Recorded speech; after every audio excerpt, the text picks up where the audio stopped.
Hello friends, mathematical education के इस channel पे आप सभी का बहुत बहुत स्वागत है। इस वीडियो में हम लोग का टॉपिक है matrix representation of linear transformation. Means कैसे हम किसी भी अपने लीनियर ट्रांसफॉर्म को एज अ मैट्रिक्स रिप्रेजेंट कर सकते हैं, वो हमें यहां पर सीखना है। पहली चीज देखिए क्या है, इससे लीनियर अलजेब्रा में हम कह सकते हैं कि मैट्रिक्स की इन्वॉल्वमेंट होती है और हम लीनियर ट्रांसफॉर्म और मैट्रिक्स के बीच के रिलेशन को समझ सकते हैं, जिससे मैट्रिक्स को हम एज अ वेपन यूज कर पाते हैं लीनियर अलजेब्रा में या लीनियर सिस्टम्स में, लाइक लीनियर इक्वेशंस, लीनियर जो हम लोग के ट्रांसफॉर्म होते हैं उनमें। तो ये चीज होती है, ये हमें प्रॉफिट मिलते हैं लीनियर ट्रांसफॉर्मेशन ऑफ मैट्रिसेस के थ्रू। तो आज हम लोग इसी को स्टार्ट करेंगे कि what is the matrix representation of linear transformation, means how to we can represent any matrix, any linear transformation as a matrix. चलिए स्टार्ट करते हैं इस टॉपिक को बहुत सिंसियरली हमको समझना होगा, तो इसलिए पॉइंट हर एक पॉइंट पे अपना बराबर इन्वॉल्वमेंट हम लोग बनाएंगे कि मतलब हर एक पॉइंट को इजीली पिक कर सकें, कोई भी पॉइंट छूटे नहीं। सबसे पहली चीज, लीनियर ट्रांसफॉर्मेशन के मैट्रिक्स रिप्रेजेंटेशन को, मतलब मैट्रिक्स की इन्वॉल्वमेंट के पहले एक चीज हम जान लेते हैं कि जो हमारा कन्वेंशनल तरीका होगा। कन्वेंशनल तरीका कहने का क्या सेंस है कि जो एक तरीके से एक हम ये कह सकते हैं कि जिन रूल्स को हम अपने माइंड में बना के इसको स्टडी करेंगे, वो ये होगा कि अगर हमारे कोई भी वेक्टर स्पेस का वेक्टर है तो उस वेक्टर को हम लोग कैसे भी, वो अलग की बात है, as a column matrix represent किया करेंगे। कहने का क्या सेंस है कि जैसे मान लेते हैं हम लोग का जो बेसिक कन्वेंशनल तरीका है 1,2 R2 का एक वेक्टर है, तो इसको मैट्रिक्स में 1,2 ऐसे रिप्रेजेंट करेंगे, कॉलम मैट्रिक्स ऑफ 1 2 3 1 2। ये एक R3 का वेक्टर है, तो इसको 3 1 2, बस जो हम लोग का नॉर्मल तरीका होता है 3 1,2, वो हम लोग मैट्रिक्स में जब रिप्रेजेंट करेंगे तो ये हम अपना कन्वेंशनल तरीका मान के चलेंगे, जिसके लिए अभी हम लोग कैसे मैट्रिक्स फॉर्म होती है वो पढ़ेंगे। तो ये चीज माइंड में रखिएगा, नहीं तो कंफ्यूजन होगा। आप रो के लिए भी कर सकते हो, फिर उससे सारी मैट्रिसेस उलट पलट जाएंगी, वो चीज अलग की विषय है। चलिए स्टार्ट करते हैं सबसे पहले अपने टॉपिक को, जिसका नाम है matrix representation of linear transformation, means how to we can represent any linear transformation as a matrix, जो कि आपको पता ही है कि एक इंपॉर्टेंट रोल प्ले कर रहा है लीनियर सिस्टम्स को समझने के लिए, उसमें मैट्रिक्स के इन्वॉल्वमेंट के लिए।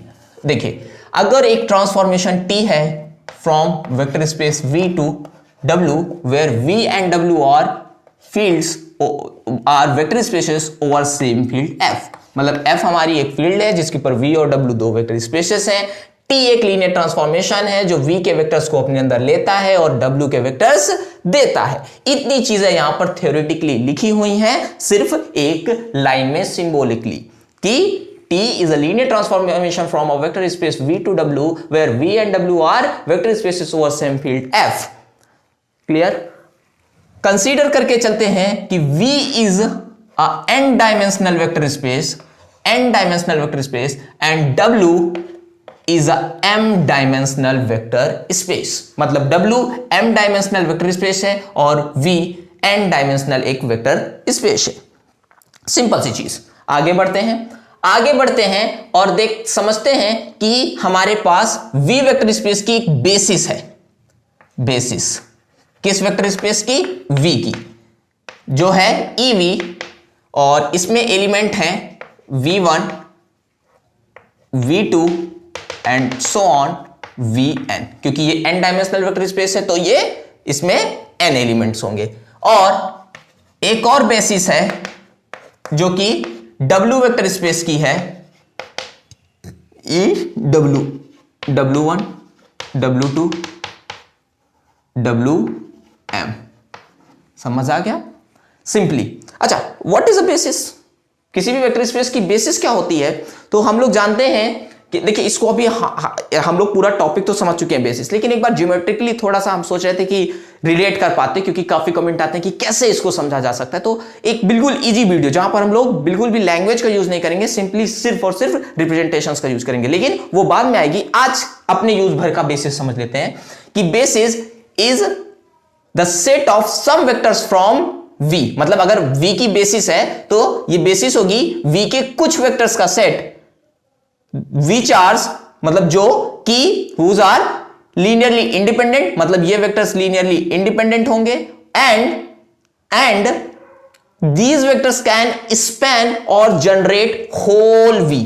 मतलब कहने का क्या है कि अगर ये v की एक बेसिस है तो ये v के ही कुछ एलिमेंट्स होंगे, पहला पॉइंट कि ये v के ही कुछ वेक्टर्स होंगे, ये वेक्टर्स लीनियरली इंडिपेंडेंट होंगे वो अलग बात है, और ये v के हर एक एलिमेंट को जनरेट कर सकते हैं, मतलब आप v का कोई भी वेक्टर लें तो इन वेक्टर्स के लीनियर कॉम्बिनेशन के फॉर्म में लिख सकते हैं। जो बीच में एक बात छोड़ दी गई, लीनियरली इंडिपेंडेंट, तो लीनियरली इंडिपेंडेंट होने से क्या होता है कि इन वेक्टर्स के लीनियर कॉम्बिनेशन के फॉर्म में आप v के हर एक वेक्टर को यूनिकली लिख सकते हैं। मतलब सिर्फ एक तरीका है, अगर 1,0 और 0,1 ये हम लोग की बेसिस होती है R2 की, अब आप R2 का कोई भी वेक्टर जैसे 2,2 लेंगे तो ये इनके फॉर्म में लिखने का सिर्फ एक तरीका होगा, यही 2 × 1,0 प्लस 2 × 0,1।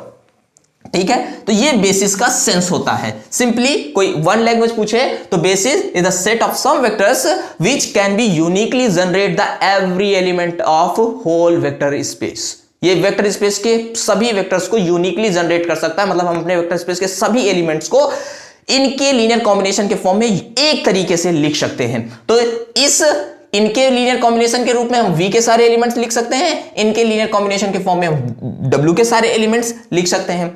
आगे बढ़ते हैं, v1 v2 जो होंगे ये v के ही कुछ वेक्टर्स होंगे, कुछ एलिमेंट्स होंगे। लीनियर ट्रांसफॉर्मेशन है v2w, कहने का सेंस है कि अगर आप v के किसी भी एलिमेंट को t से ट्रांसफॉर्म करेंगे तो वो w के वेक्टर में कन्वर्ट कर देगा। मतलब अगर आप v1 को t के में ट्रांसफॉर्म करने जाएंगे तो वो जो t ऑफ v1 देगा वो w का एक एलिमेंट होगा, t ऑफ v2 जो होगा वो w का एक एलिमेंट होगा।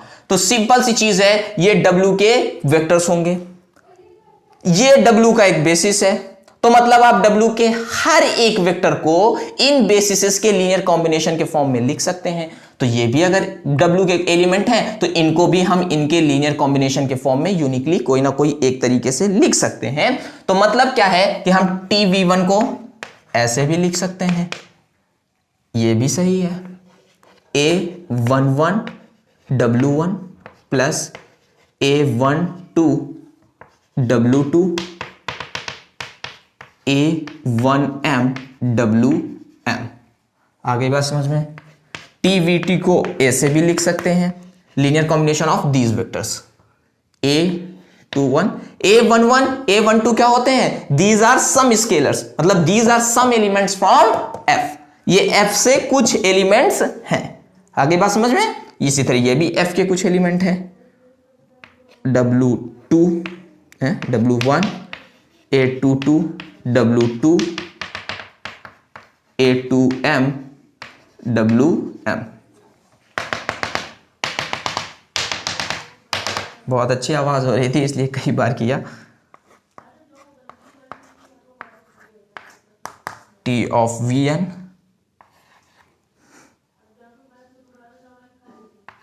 n1 w1 a n2 w2 a nm wm। ये हो गया हमारा, मतलब इस तरीके से हम अपने जो v1 के हैं सारे ट्रांसफॉर्म इस फॉर्म में इस बेसिस के लिए लिख सकते हैं। तो अब देखिए इसी से हम लोग की बेसिस फॉर्म होगी, तो इसलिए इस बात को मैट्रिक्स फॉर्म होगी, तो इस बात को बिल्कुल क्लियरली एक बार बहुत अच्छे से समझते चले जाते हैं कि t is a transformation from v to w, v and w are vector spaces over same field f, ev is a basis of v, ew is a basis of w, so tv1 tv2 can also be write as a linear combinations of vectors in ew, मतलब हम इनको w1 w2 के vector linear combination के form में लिख सकते हैं, जो कि लीनियर कॉम्बिनेशन यहां पर लिखा हुआ है। अब इसी लीनियर कॉम्बिनेशन से हम एक मैट्रिक्स बनाएंगे, यही मैट्रिक्स आप जैसे भी मैट्रिक्स को डिनोट करते हो, चाहे इसके थ्रू या फिर कुछ लोग हल्के ब्रैकेट से भी रिप्रेजेंट करते हैं, तो यही जो कोफिशिएंट्स हैं, मतलब यही स्केलर्स से हम लोग बनाएंगे। तो ध्यान दीजिएगा कैसे, सिर्फ हम लोग क्या करेंगे, अपने कन्वेंशनल तरीके में हम इसको ट्रांसपोज कर देंगे। ट्रांसपोज करने का क्या मतलब है कि जो आपको कोफिशिएंट्स रो में नजर आ रहे हैं, ये इनको हम लोग कॉलम में अपनी लिख लेंगे। कहां लिख लेंगे? कॉलम में लिख लेंगे। आई बात समझ में? तो ये इसकी ट्रांसफॉर्मेशन की मैट्रिक्स कैसे बनेगी? A11 A12 A1M A21 A22 A2M। ये कहां तक चला जाएगा? A11 ऐसे आ रहा है तो ये आएगा यहां पर AN1 AN2 है ना, AN2, हाँ सही है, ये आ जाएगा ANM। आगे बात समझ में? तो ये हम लोग की क्या बन गई? Basis. Sorry, this is a matrix of linear transformation T। अभी रुकिएगा, अभी और थोड़ा सा लॉजिक है, सिंपल सी चीज समझते चलिएगा। T V2W एक ट्रांसफॉर्मेशन था, ये दोनों V और W की वो थी, ये हम लोग का लीनियर कॉम्बिनेशन था। इसी लीनियर कॉम्बिनेशन से हमने ये मैट्रिक्स बनाई। यही मैट्रिक्स कहलाएगी linear matrix of linear transformation T। पर देखिए, हमें पता है कि एक ही वेक्टर स्पेस की कई सारी बेसिसेस हो सकती हैं। तो ये कब बेसिस है? जब ये मैट्रिक्स तब है जब हम इन बेसिसेस के फॉर्म में बना रहे हैं। अगर हम बेसिसेस चेंज करेंगे तो हमारी मैट्रिक्स भी सिंपल सी चीज है कि चेंज हो जाएगी। इसलिए it is a matrix of linear transformation T with respect to the bases EV and EW। आई बात समझ में? सिंपल सी चीज है कि ये एक मैट्रिक्स है जो कि V के EV बेसिस और W के EW बेसिस के थ्रू फॉर्म की गई है। अगर आप V या W का कोई भी बेसिस चेंज करते हैं तो इसकी मैट्रिक्स चेंज हो जाएगी। आई बात समझ में? अभी इसका इन चीजों का कई बहुत लॉजिकल सेंस है, लेकिन सब कुछ बताएंगे तो फिर कंफ्यूजिंग हो जाएगा। इसलिए एक एक चीज सिंपली समझते रहना है हमें। सिंपल सी चीज है, it is a matrix of linear transformation T related to the basis EV and EW। ये मैट्रिक्स अच्छा कैसी है? तो इसमें आप अगर रो देखो तो कितनी है? रो 1 2 1 2 से करते हुए M रोज हैं और कितने कॉलम्स हैं? 1 2 करते हुए N। तो ये एक M क्रॉस N की मैट्रिक्स है। मतलब अगर V टू W जो कि N टू M है तो M क्रॉस N की मैट्रिक्स। मतलब अगर ट्रांसफॉर्मेशन R2 टू R3 होगा तो जो आपकी मैट्रिक्स बनेगी वो कैसी बनेगी? 3 क्रॉस 2 की। ये सेंस है। मतलब देखिए, ये इसका बहुत ज्यादा कोई सेंस नहीं है, बस मैंने ऐसे ही बता दिया कि अगर आपका ट्रांसफॉर्मेशन R2 टू R3 है तो इसकी मैट्रिक्स कैसे बनेगी? 3 क्रॉस 2 की। आई बात समझ में? किसी भी आप बेसिस की बनाइए, वो बेसिस में तो एलिमेंट सेम ही रहते हैं सभी बेसिस में। तो सिंपल ये सेंस है कि ये M क्रॉस N की मैट्रिक्स जो है T ट्रांसफॉर्मेशन, जो कि V2W जहां Vn और Wm डायमेंशनल वेक्टर स्पेसेस हैं की मैट्रिक्स T की लीनियर ट्रांसफॉर्मेशन होती है related to the bases EV and EW। मतलब EV और EW चेंज करेंगे, मतलब आप ट्रांसफॉर्मेशन T ही रखते हैं, ये आप एक बार बनाते हैं और R की बेसिसेस लेते हैं 1,0 एंड 0,1, ये बेसिसेस लेते हैं। और R3 की तो ये क्या हो जाएगा? EV। और R3 की बेसिसेस लेते हैं वही जो जर्नल होती हैं 1 0 0 0 1 0 और 0 0 1। तो आपको एक कोई मैट्रिक्स मिलेगी जो कि 3 क्रॉस 2 की होगी, वो कोई भी मैट्रिक्स होगी, वो बात की बात है। तो ये बेसिस वो कहलाएगी it is a matrix of transformation 2 related to the these bases. मतलब V की इस बेसिस और अब आप V या W की कोई भी बेसिस चेंज कर दीजिए, मतलब किसी एक की भी बेसिस चेंज कर दी या दोनों की चेंज कर दी तो मैट्रिक्स भी चेंज हो सकती है या हो जाएगी और वो कहलाएगी it is other basis. Sorry it is other matrix from of linear transformation to with respect to those bases. जैसे मान लेते हैं इसकी हमने बेसिस कर दी 1,1 एंड 1,-1, है ना। पहले ये दोनों बेसिसेस थी, मतलब R2 की ये बेसिस थी, R3 की ये, तो एक मैट्रिक्स बनी होगी। ये चेंज कर दिए तो ये इसकी बेसिस भी चेंज हो जाएगी, सॉरी इसकी मैट्रिक्स भी चेंज हो जाएगी। आई बात समझ में? मतलब हम चाहें तो R2 की सिर्फ बेसिस चेंज करें, चाहे सिर्फ R3 की, या दोनों चेंज कर दें, मैट्रिक्स हर केस में चेंज हो जानी है। अच्छा एक एग्जांपल लेके चलते हैं तो और अच्छा क्लियर होगा। सिंपल सा काम क्या है, ट्रांसफॉर्मेशन पता होगा, V की कोई भी एक बेसिस ले लो, W की कोई एक बेसिस ले लो, फिर TV, TV2, TV3 जो होंगे इनको बना लो, इनको as a linear combination of W1, W2 लिख लो। फिर अगला काम क्या है, इन्हीं की मैट्रिक्स बना लो, वही हो जाएगी matrix of transformation T related to the matrices. लेते हैं जिसकी हमें बेसिसेस फॉर्म, मैट्रिक्स फॉर्म करनी है। कह रहे हैं find the matrix of the linear transformation R3 to R2। तो इसकी जो मैट्रिक्स बनेगी पहले से ही कितनी 3x2 की, हालांकि ये चीज लिखने की कोई जरूरत नहीं है, लेकिन ऐसे मजे के लिए। तो कह रहे हैं कि transformation define as T of x, y, z, मतलब आप R3 का कोई एलिमेंट डालेंगे तो वो हमें मिलेगा x plus y, y plus z। आई बात समझ में? आपको मैट्रिक्स, सॉरी इसकी बेसिस बनानी है रिलेटिव टू द बेसिस। अच्छा जो क्वेश्चन दिया है वो अब बात की बात है, हम लोग देखते हैं कि कैसे हम इसकी मैट्रिक्स बना सकते हैं। चलिए सिंपली स्टार्ट करते हैं। देखिए आप जब T की मैट्रिक्स बनाने जा रहे हैं, जहां पर ये चीज लिखी हुई है कि x, y, z are in real number, मतलब चूंकि आपको पता है कि x, y, z ये दोनों रियल नंबर की फील्ड के ऊपर ही वो होते हैं, वेक्टर स्पेसेस होते हैं, तो हमारा यहाँ पर स्केल भी रियल नंबर होगा और साथ ही साथ जो x, y, z है ये भी रियल नंबर से आएंगे, वो अब बात की बातें हैं। अच्छा आगे बढ़ते हैं। हमको जब इसकी एक मैट्रिक्स बनानी है तो मैट्रिक्स के लिए सबसे पहले क्या चाहिए, R3 की एक बेसिस, R2 की एक बेसिस। हो सकता है क्वेश्चन में आपको किसी एक की बेसिस दे दें या दोनों की दे दें, नहीं देते हैं तो हम अपनी जो सबसे बेसिक बेसिसेस होती हैं, R3 की कौन सी बेसिस सबसे बेसिक होती है, 1 0 0 0 1 0। ये वीडियो ऐसे ही बहुत लंबा जा रहा होगा ये। और R2 की सबसे, ये बेसिस ऑफ R3 है, ध्यान दीजिएगा, और ये बेसिस ऑफ R2 है। सबसे बेसिक बेसिस होती है 1, 0 एंड 0, 1। तो ये हम लोग का पहला काम हो गया। पहले काम का मतलब क्या है कि देखिए आपको हमने कहा था कि T एक ट्रांसफॉर्मेशन होगा फ्रॉम V टू W, मतलब V टू W आपको एक ट्रांसफॉर्मेशन ऐसे दे दिया है। ये आगे बात समझिए, ये डिफाइन होगा।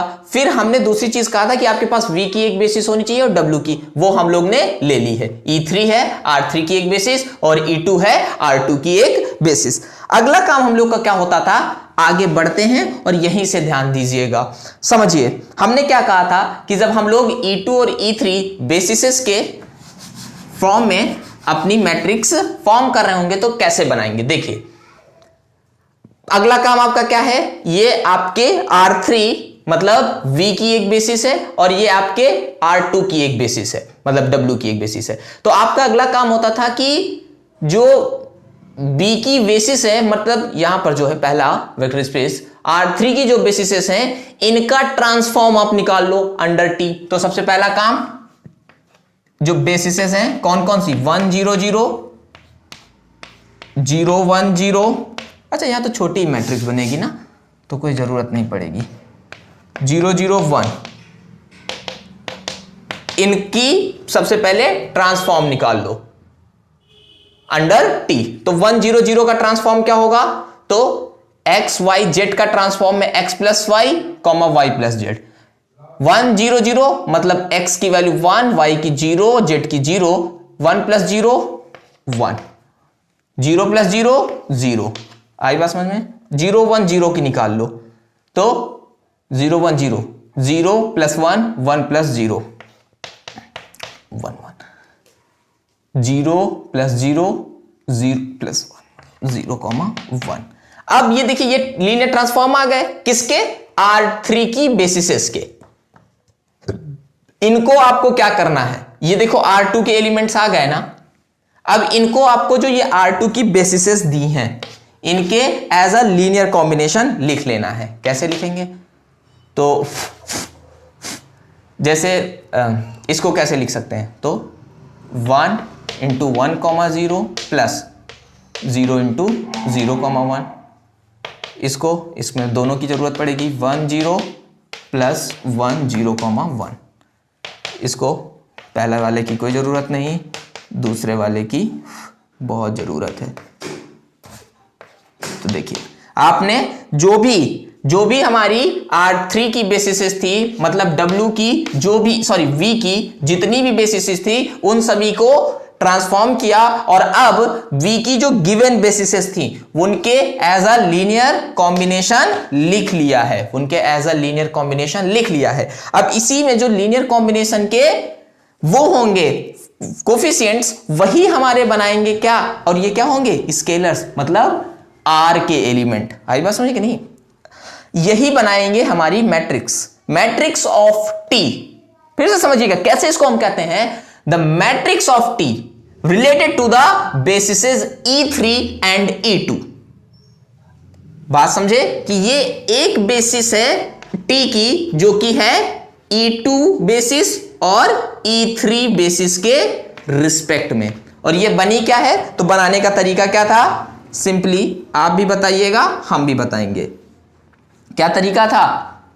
ये जो कोफिशिएंट्स हैं, ये जो आपको खड़े कॉलम्स में दिख रहे होंगे, इनको रो में लिख लेना है। 1 1 0 1 1 0 0 1 1 0 1 1। तो यही basis, it is a matrix of linear transformation T related to the basis E3 and E2। अगर आप E3 या E2 में किसी को चेंज करते हैं, मतलब आप R3 या R2 की किसी भी वेक्टर स्पेस को में से किसी एक के या दोनों के वेक्टर स्पेसेस को चेंज करते हैं, तुरंत खट से ये मैट्रिक्स चेंज हो जाएगी। कैसे? जैसे देखिए हमने कहा मजा नहीं आई, हमें R2 की दूसरी बेसिस चाहिए, ये वाली बेसिस चाहिए 1,0 एंड 1,1। अब आप बनाइए मैट्रिक्स ऑफ लीनियर ट्रांसफॉर्मेशन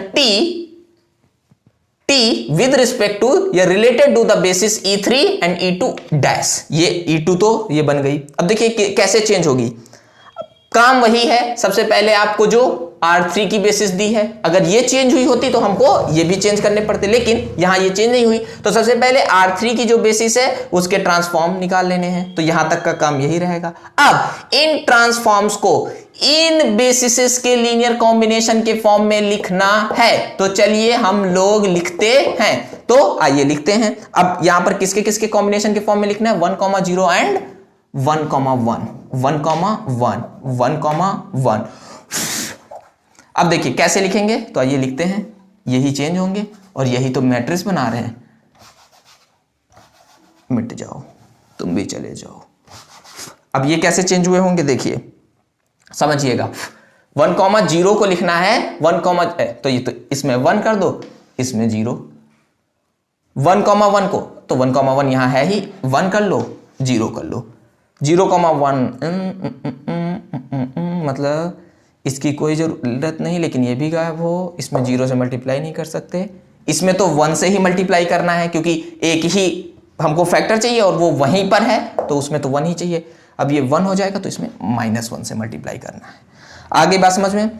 तो अब देखिए हमने अब की क्या किया, अब की हमारी R2 की बेसिस चेंज हुई थी, इसलिए जो R3 के ट्रांसफॉर्म आए थे उनको इस बेसिस की लीनियर कॉम्बिनेशन के फॉर्म में लिखा। अब हमें ये कोफिशिएंट्स मिले हैं, तो अब ये कोफिशिएंट्स हमारी मैट्रिक्स बनाएंगे। अब की हमारी मैट्रिक्स क्या कहलाएगी?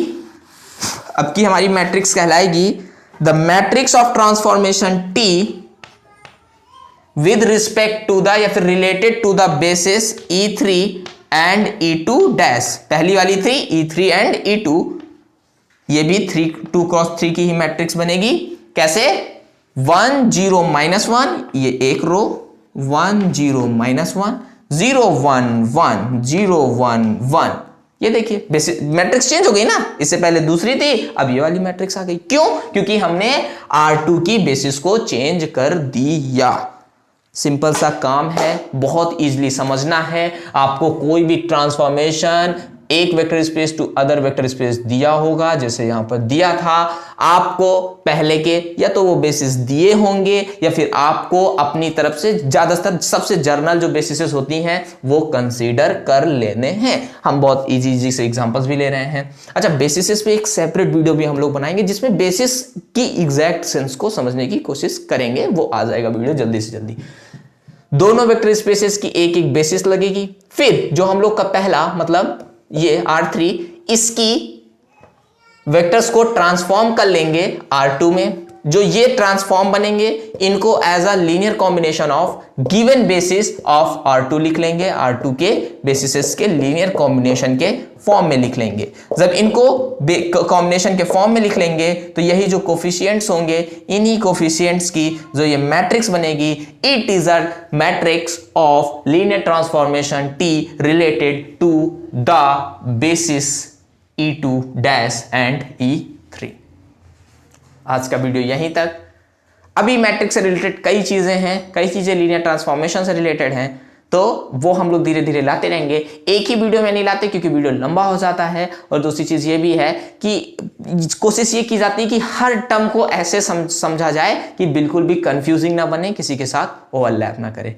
Thanks for watching.